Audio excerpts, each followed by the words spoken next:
Do you want to write better code in Arduino? Let's learn about functions then. So guys, to illustrate the concept of functions, I made an experiment in here.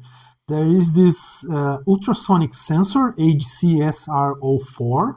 There's one LED and one controller. This is the SAM-D21 from the Xiao family from Seed Studio. So this is a ARM microcontroller, right? It's connected to my computer for data transfer. What's happening is, when there's nothing in front of the sensor, the LED is blinking like this. As I bring my hand closer and closer, just look at the LED, okay? It's blinking more and more fast as I bring my hand closer to the sensor. See? Now it's blinking very, very fast. Okay, so this is to illustrate what we're going to talk about, which is functions. I made a function to read this sensor, I made a function to blink this LED, and I made both functions communicate between themselves the speed of which the LED is going to blink. You want to see? So we are here in the Arduino IDE. I created a sketch called Arduino Functions, right? What's happening in here? So I have an LED on pin 10, as you can see. I have two functions, two integers, to store the time of the blinking, right? LED time interval and new LED time. These two pins are the ones for the ultrasonic sensor, output and input. These are constants for the ultrasonic sensor. On setup, we say that LED pin is going to be an output, trigger pin output, and echo pin an input, right? Here on my loop, actually, here, this is the loop.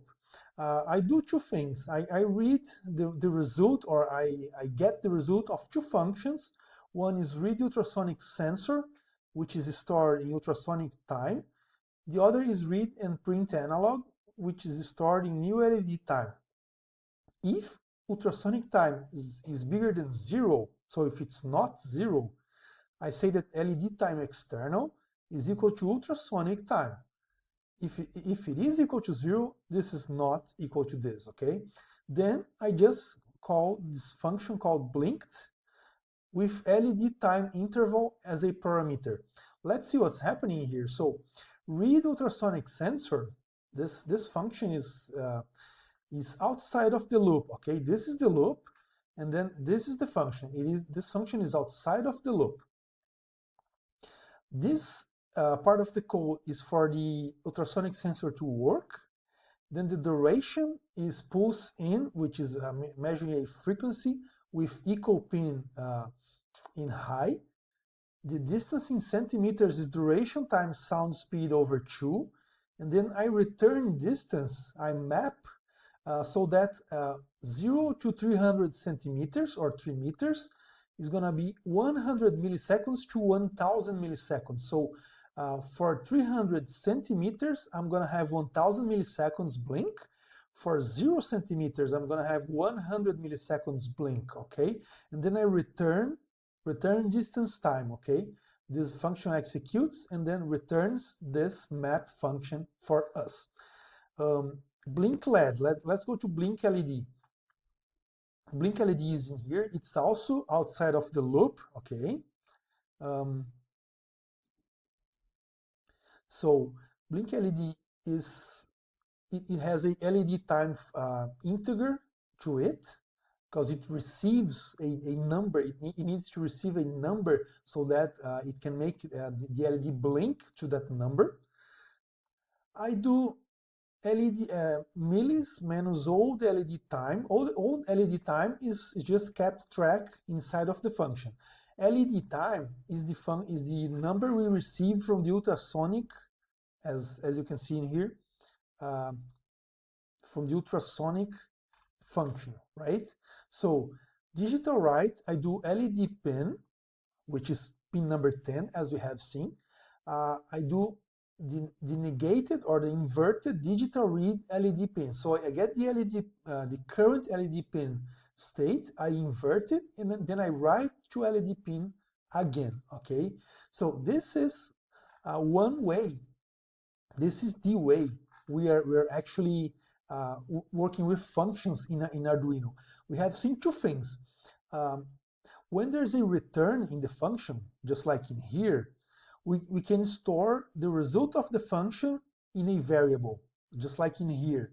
I'm returning return distance time, and then read ultrasonic sensor is putting return distance time into ultrasonic time. Okay, this is reading information from a function. Now, if I want to write information to a function, I just get LED time external, which is ultrasonic time. And then if I go to the function, there is inside the parentheses, the variable that's going to receive the value I just sent to it. Okay, so I'm sending LED time external, and LED time is receiving that value, so that I can use, I can define the blink time of this LED. So we have seen all of that we can read values from functions, and we can pass values to functions, so that we can create sketches or programs like this. We can read in a compartment or in a function, we can read a ultrasonic sensor, and then in another compartment or another function, we can blink the LED using information from the ultrasonic sensor, which is what's happening here. The more I approximate my hand to the sensor, the faster it blinks. Okay, blinking slow, blinking fast. Okay, see you guys in the next few videos.